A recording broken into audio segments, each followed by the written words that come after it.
오늘 주신 말씀은 열왕기하 2장 9절부터 11절까지 말씀입니다. 제가 봉독하겠습니다. 건너매 엘리야가 엘리사에게 이르되 나를 내게서 데려감을 당하기 전에 내가 내게 어떻게 할지를 구하라.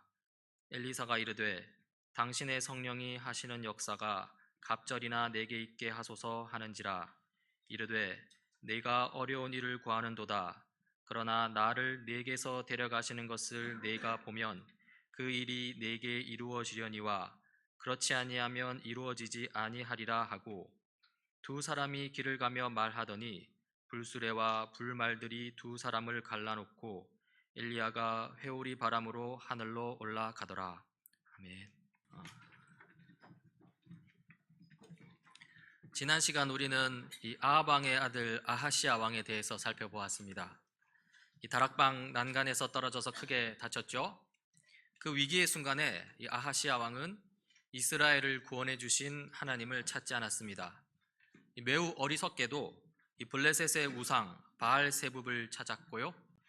결국 하나님의 도우심을 전혀 받지 못한 채 병이 악화되어 죽고 말았습니다.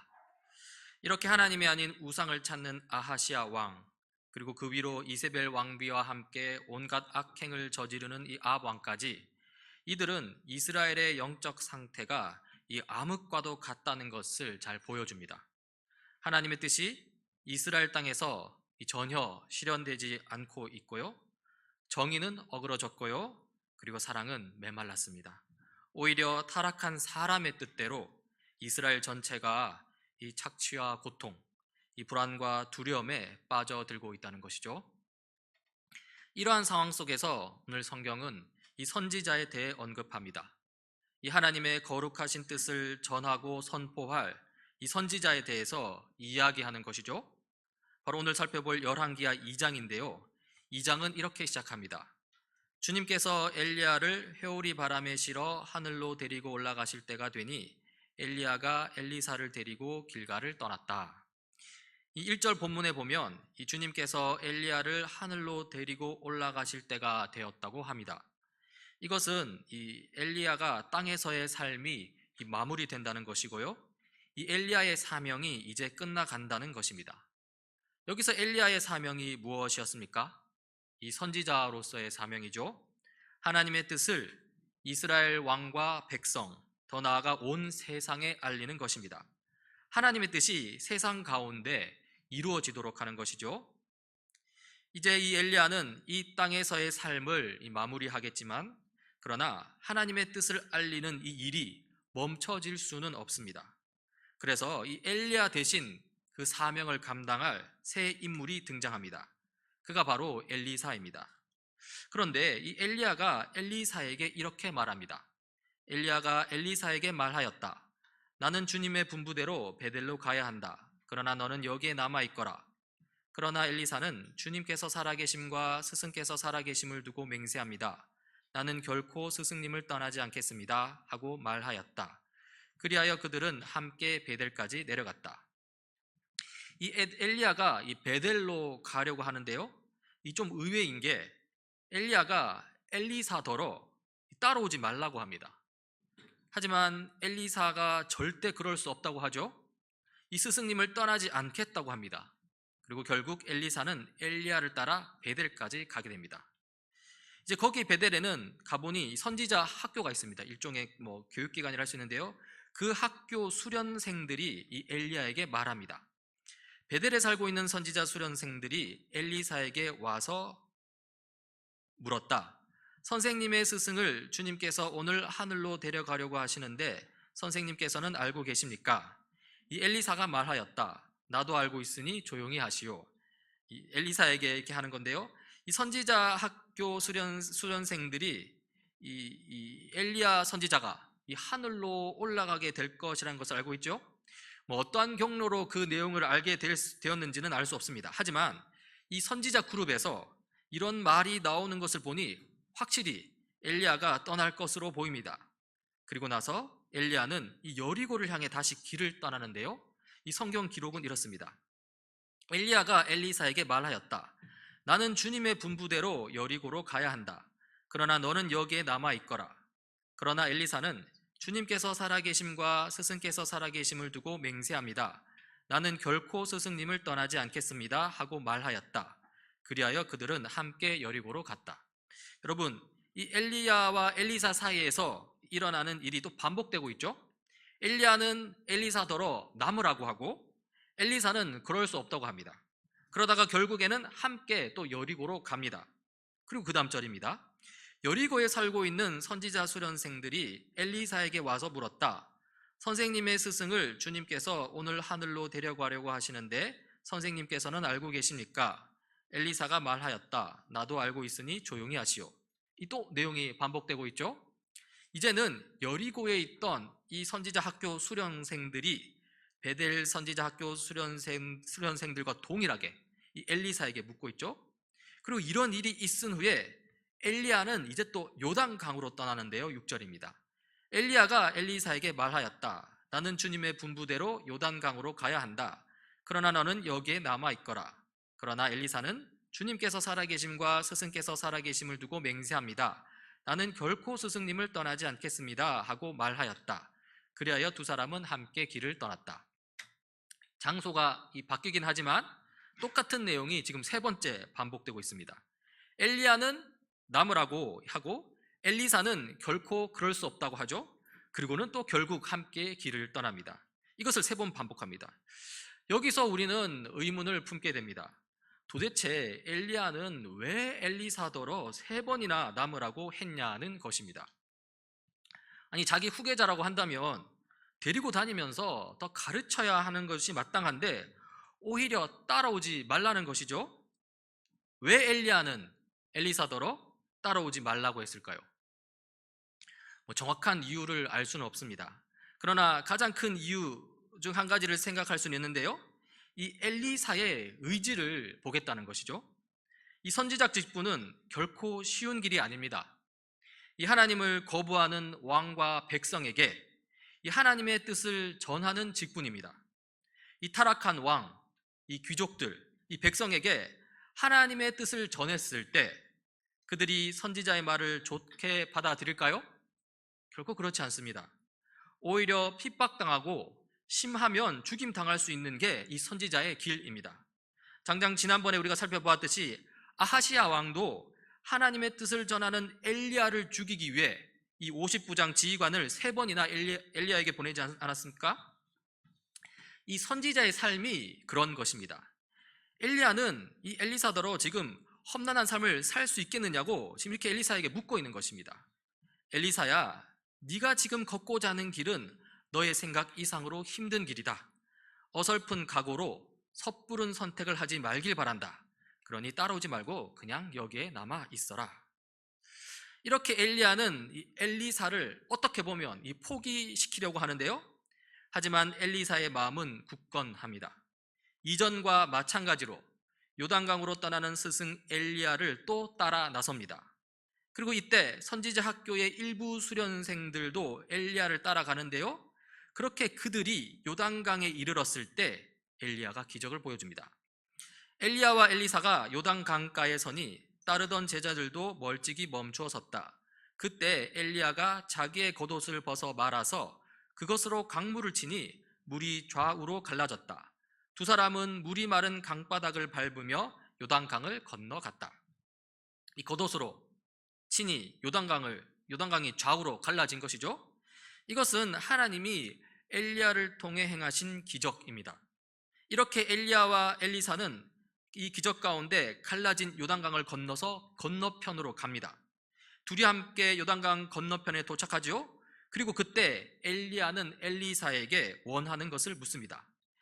요단강 맞은쪽에 이르러 엘리야가 엘리사에게 말하였다. 주님께서 나를 데려가시기 전에 내가 너에게 어떻게 해주기를 바라느냐? 엘리사는 엘리야에게 스승님이 가지고 계신 능력을 제가 갑절로 받기를 바랍니다 하고 대답하였다. 이 엘리사는 이 엘리야에게 스승님이 가진 능력의 갑절 2배를 받고 싶다고 하죠. 이것은 실제로 능력을 많이 가지고 싶다는 의미만은 아니고요. 그것보다는 이 스승을 잇는 이 후계 선지자가 되고 싶다는 의미입니다. 이렇게 선지자 직분을 감당하려고 하는데요. 이런 이 엘리사의 말을 듣고서는 이 엘리야가 다음과 같이 대답합니다. 엘리야가 말하였다. 너는 참으로 어려운 것을 요구하는구나. 주님께서 나를 너에게로 데려가시는 것을 네가 보면 네 소원이 이루어지겠지만 그렇지 않으면 그것이 이루어지지 않을 것이다. 이 선지자가 되려는 엘리사의 의지, 그 뜻도 중요하지만 그것보다 하나님의 뜻이 더 중요하다는 것입니다. 이 최종적으로 하나님의 뜻이 있어야 된다는 것입니다. 이 하나님의 뜻이라면 하나님께서 엘리야를 데려가시는 것을 엘리사가 보게 될 것이라는 거죠. 그러면요, 이 하나님은 엘리사가 엘리야를 잇는 후계 선지자가 되길 뜻하셨을까요? 11절 12절입니다. 그들이 이야기를 하면서 가고 있는데 갑자기 불병거와 불말이 나타나서 그들 두 사람을 갈라놓더니 엘리야만 회오리 바람에 싣고 하늘로 올라갔다. 엘리사가 이 광경을 보면서 외쳤다. 나의 아버지, 나의 아버지, 이스라엘의 병거이시며 마병이시여. 엘리사는 엘리야를 다시는 볼 수 없었다. 엘리사는 슬픔에 겨워서 자기의 겉옷을 힘껏 잡아당겨 두 조각으로 찢었다. 자, 하나님의 뜻이 무엇입니까? 하나님은 엘리사가 엘리야 다음에 선지자가 되기를 원하셨습니다. 그리하여 엘리사로 하여금 엘리야가 하늘로 올라가는 것을 보게 하시죠. 사실 이 엘리야 승천 사건을 통해서 이 승천 속에서 흔히들 이 엘리야의 위대함을 많이 이야기하려고 하는데요. 물론 엘리야가 위대하긴 합니다. 하지만 이 엘리야 승천 사건은 엘리야의 위대함을 위해서 마련된 사건이 아닙니다. 이 사건의 목적은 분명합니다. 엘리야의 위대함을 나타내기 위해서가 아니라요, 엘리사를 후계 선지자로 세우고 인정하시기 위해서, 그 목적을 위해서 하나님께서 엘리야를 하늘로 들러 올리신 것이죠. 솔직히 말해서 이 엘리야가 승천을 했든 말든 그게 우리랑 무슨 상관입니까? 그 사건 자체만으로 보자면 우리랑 아무 상관없습니다. 하지만 그 사건이, 엘리야 승천 사건이 엘리사를 통해 선지자 직분이 계속해서 이어지고 있다는 것을 보여주는 것이라면 그것은 분명히 의미가 있습니다. 우리가 나중에 살펴보겠지만요, 이 엘리사와 같은 선지자 직분은 결국 예수 그리스도에게까지 이어지고요, 그 예수 그리스도에게서 완성되기 때문입니다. 엘리야 승천 사건이 엘리야의 선지자 직분을 정당화해주고 또 더 나아가 예수 그리스도를 보여주기 때문에 그래서 의미가 있다는 것입니다. 이렇게 하나님께서는 이 엘리사가 엘리야 다음에 후계 선지자임을 보여주시는데요, 또 거기에만 그치지 않습니다. 13절 14절입니다. 그리고는 엘리야가 떨어뜨리고 간 겉옷을 들고 돌아와 요단 강가에 서서 엘리야가 떨어뜨리고 간 그 겉옷으로 강물을 치면서 엘리야의 주 하나님, 주님께서는 어디에 계십니까? 하고 외치고 또 물을 치니 강물이 좌우로 갈라졌다. 엘리사가 그리로 강을 건넜다. 엘리사가 이 엘리야의 겉옷으로 강물을 치니 강물이 갈라졌습니다. 이것은 앞서 엘리야가 보여줬던 이 기적과 똑같은 것이죠. 엘리야가 할 수 있었던 것을 엘리사도 할 수 있습니다. 이것은 하나님께서 엘리사를 엘리야 후계자로 세우셨다는 것을 아주 확실하게 보여주는 것이죠. 엘리야를 통한 이 선지자 직분이 엘리사에게도 이어졌다는 것입니다. 이렇게 하나님의 뜻을 전하는 선지자 직분, 그 선지자의 사명은 멈추지 않습니다. 계속됩니다. 그리고 이 직분은 나중에 예수 그리스도를 통해 완성되고요, 그리고 우리에게까지 이어지게 됩니다. 자, 이제 엘리사는 하나님의 선지자로서 이 주어진 사명을 감당하게 되는데요, 이 열왕기하 2장에서는 이 두 가지 사건을 통해 엘리야 선지자 사역의 특징을 보여줍니다. 먼저 엘리사는 생명을 주는 사역을 합니다. 19절부터 있는데요, 여리고 성읍 사람들이 엘리사에게 말하였다. 보십시오, 선생님께서도 보시는 바와 같이 이 성읍이 차지하고 있는 자리는 좋지만 물이 좋지 않아서 이 땅에서는 사람들이 아이를 유산합니다. 이 엘리사는 이 후계 선지자로 부름받고 이 여리고 성읍에 머무르고 있는데요, 그때 여리고 성읍 사람들이 엘리사에게 문제 해결을 요청하고 있습니다. 이 식수가 깨끗하지 못해서 임산부들이 자꾸 유산을 한다는 것이죠. 이 문제를 좀 어떻게 해달라는 것입니다. 그러자 엘리사가 명령합니다. 그러자 엘리사는 새 대접에 소금을 조금 담아 가지고 오라고 하였다. 그들이 그것을 가져오니 엘리사는 물의 근원이 있는 곳으로 가서 소금을 그곳에 뿌리며 말하였다. 주님께서 이렇게 말씀하신다. 내가 이 물을 맑게 고쳐 놓았으니 다시는 이곳에서 사람들이 물 때문에 죽거나 유산하는 일이 없을 것이다. 엘리사는 이 기적을 통해서 하나님의 뜻을 보여주는데요, 바로 생명을 살리고자 하시는 하나님의 뜻을 보여주죠. 생명을 살리는 것, 새 생명을 주는 것, 이 사역의 절정은 누구에게서 완성됩니까? 바로 예수 그리스도입니다. 이 땅에 오신 예수 그리스도, 십자가에 달리신 예수 그리스도, 그 십자가 사역을 통해서 죄로 인해 죽은 우리에게 새로운 생명을 주시고자 하시는 그 하나님의 뜻이 온전히 드러나게 되는 것이죠. 여러분, 제가 오늘 이 예배를 시작할 때 여러분에게 이 예배 가운데 무엇이라고 말했습니까? 우리는 하나님을 먼저 찾고 구할 수 없다고 했습니다. 왜 그렇습니까? 우리는 죄로 인해 죽어 있는 존재였기 때문입니다. 죽은 사람이 무언가를 찾고 구할 수 있습니까? 시체가 무언가를 할 수 있습니까? 못합니다. 그런데 우리가 바로 죄로 인해 그렇게 영적으로 죽은 존재입니다. 영적으로 죽어 있기 때문에 우리는 절대로 스스로 하나님을 찾고 구하고 예배할 수 없습니다. 우리가 먼저 하나님께 다가갈 수 없다는 것이죠. 그러나 이제 우리는 엘리사의 사역에서 미리 암시되고, 그리고 그리스도의 십자가에서 분명히 나타난 하나님의 뜻, 곧 생명을 주시려는 그 하나님의 뜻 가운데 우리는 영적으로 살아나게 되었습니다. 우리는 예수 그리스도인에서 다시 태어났습니다. 그렇다면 하나님은 이 예수 그리스도를 통해서 왜 우리를 살리셨을까요? 왜 살리셨냐면 바로 하나님의 부르심에 응답할 수 있도록 하기 위해서입니다. 즉, 우리로 하여금 이 하나님의 부르심에 응답하여서 예배의 삶을 살라는 것입니다. 이렇게 오늘 이 주일 공예배에 나와서 하나님의 부르심에 응답하는 것이고요, 참여하는 것이고요, 또 이 공예배를 바탕으로 더 나아가서 이 평일의 삶에서 거룩한 예배의 삶을 살라는 것이죠. 한편 이 하나님은 엘리사 선지자를 통해서 생명을 살리시고 예배의 삶을 살라는 하나님의 뜻만을 보여주진 않고요, 더 나아가서 심판하시는 하나님의 뜻도 보여줍니다. 23절입니다. 엘리사가 그곳을 떠나 베델로 올라갔다. 그가 베델로 올라가는 길에 어린 아이들이 성읍에서 나와 그를 보고 대머리야 꺼져라, 대머리야 꺼져라 하고 놀려댔다.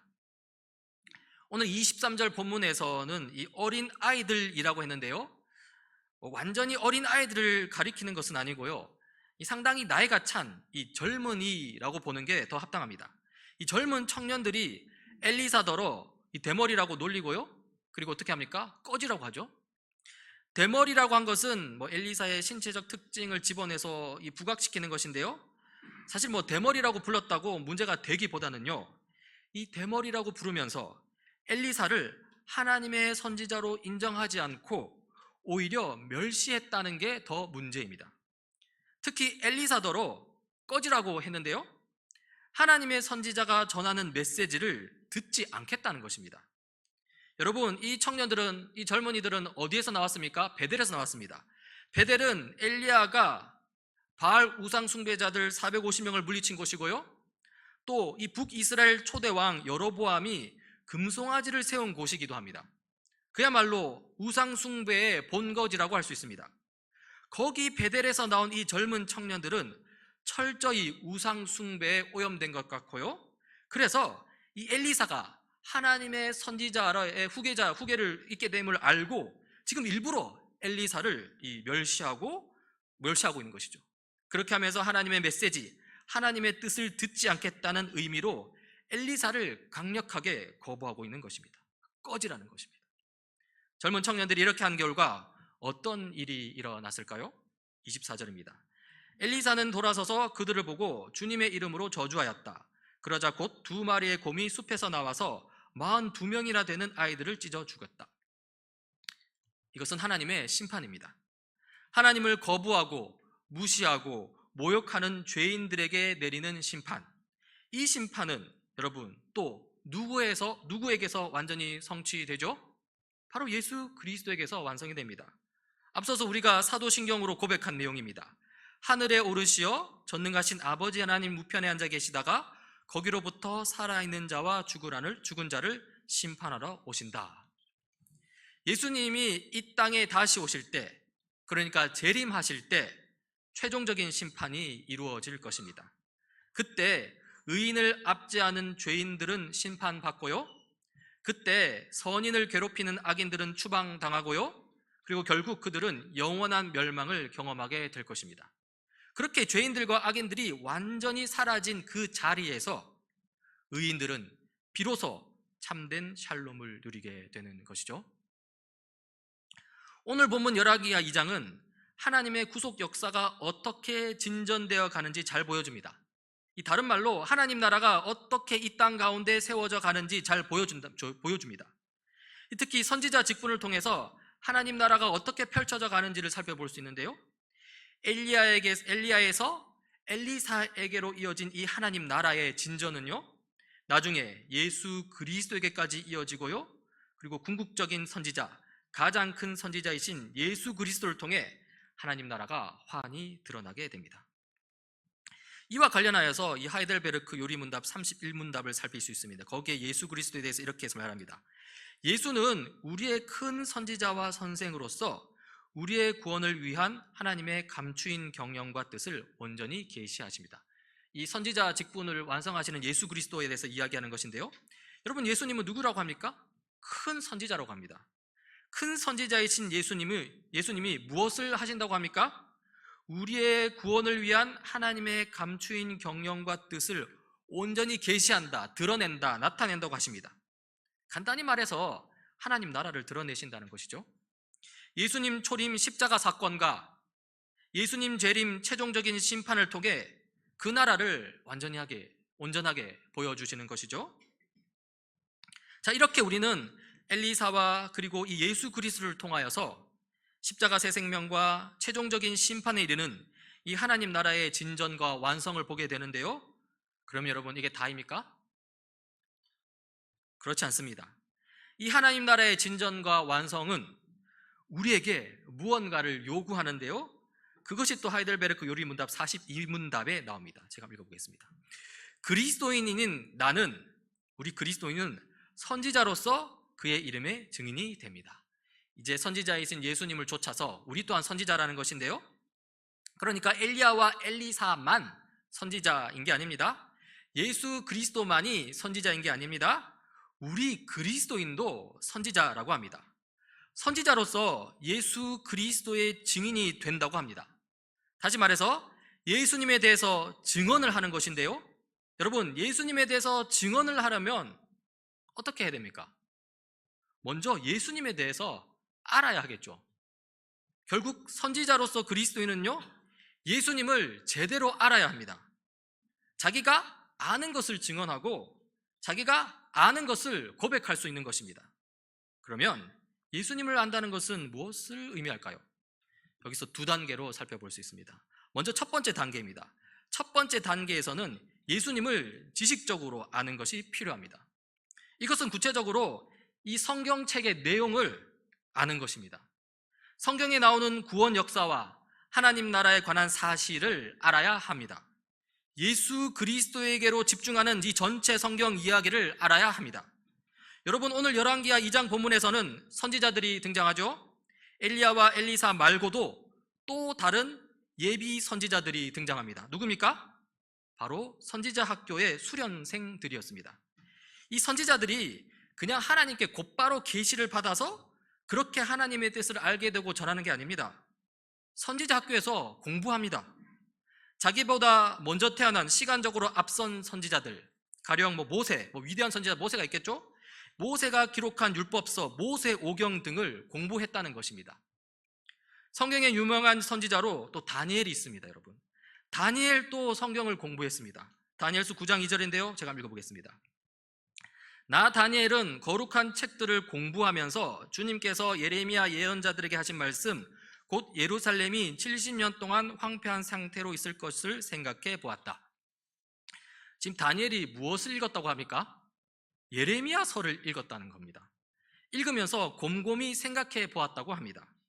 그렇게 해서 이 다니엘이 다니엘서 소선지서를 기록한 것입니다. 우리도 마찬가지입니다. 성경을 알아야 합니다. 부지런히 읽고 묵상하고 공부해야 합니다. 그렇게 이걸 위해서 우리가 매일 아침에 말씀을 묵상하고 그렇게 하는 것이죠. 그리고 그렇게 해서 이 선지자로서의 삶, 증인으로서의 삶을 살 수 있게 된다는 것입니다. 여러분, 이것이 첫 번째 단계인데요. 이 첫 번째 단계에만 그치지 않고 이제 두 번째 단계로 가야 됩니다. 두 번째 단계는 실천적으로 아는 게 필요합니다. 실제적으로 안다는 것이죠. 실제적으로 안다는 것은요, 예컨대 꿀이 달다는 것을 아는 것과 비슷합니다. 단 것이 무척 먹고 싶을 때 꿀이 달다는 것을 안다면 꿀을 먹지 않을 수 없겠죠. 눈앞에 꿀이 있다 치면요. 이렇게 실제적으로 알기 때문에 그 꿀을 먹는 것입니다. 아는 것과 행하는 것이 곧바로 이어지는 것이죠. 또 실천적으로 안다는 것은요, 불이 뜨겁다는 것을 아는 것과 비슷합니다. 불이 매우 뜨겁다는 것을 안다면요, 절대로 손을 불 안으로 집어넣지 않습니다. 그렇게 실천적으로 알기 때문에 불에 손 놓는 어린 석은 짓을 안 하는 것입니다. 그렇게 아는 것과 행하는 것이 곧바로 이렇게 이어지는 것이죠. 가끔 이런 질문을 받습니다. 예수님이 재림하시고 하나님 나라가 완성이 되면 우리는 거기서 죄를 지을 자유가 없어지냐는 질문을 받습니다. 또 다른 한편, 이 완성된 하나님 나라 곧 천국에서는 오로지 착한 일만을 행할 수밖에 없는, 그러니까 그런 자유가 없는 상태에 처하게 되냐, 이런 질문을 받습니다. 좀 희한하지만 그런 질문을 하게 되죠. 여러분은 어떻게 생각하십니까? 완성된 하나님 나라, 완성된 천국이 이 땅에 임하게 되면 죄를 지을 자유가 우리에게 없어집니까? 강제적으로 착한 일을 행할 수밖에 없는 그런 자유가 없는 상태가 됩니까?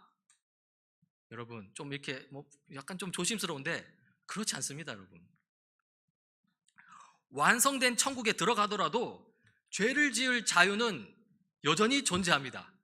좀 조심스러운데 여러분 잘 들어보십시오. 다만 죄가 무척 나쁘다는 것을 알기 때문입니다. 알고요, 또 죄가 심각하게 나쁜 결과를 초래하는 것도 실천적으로 완벽하게 알기 때문에 내가 죄를 안 지을 뿐입니다. 불이 매우 뜨거운 것을 알고 또 손을 불 안으로 집어넣으면 심각한 화상을 입는다는 것을 실천적으로 알기 때문에, 그렇기 때문에 우리가 아주 자유롭게 자기 스스로 선택하여서 손을 불 안에 집어넣지 않는 것과 비슷하다는 것이죠. 또 천국이 이 땅에 임했다고 해서 그 천국에서 억지로 착한 일을 행할 수밖에 없는 게 아닙니다, 여러분. 착한 일이 좋다는 것을 알기 때문에, 또 좋은 결과를 가져온다는 것을 실천적으로 완벽하게 알기 때문에, 그래서 착한 일을 행한다는 것입니다. 앞서 언급했던 꿀을 생각해 보자고요. 꿀이 달다는 것을 알고 또 꿀을 먹으면 힘이 난다는 것을 실제적으로 알기 때문에 아주 자유롭게 자기 스스로 선택하여서 꿀을 먹는다는 것과 비슷하다는 것이죠. 결국 우리가 완성된 하나님 나라, 이 완성된 천국이 이 땅에 임하게 된다는 것은요, 우리가 더욱더 자유롭고 더욱더 온전한 그리스도인이 된다는 것입니다.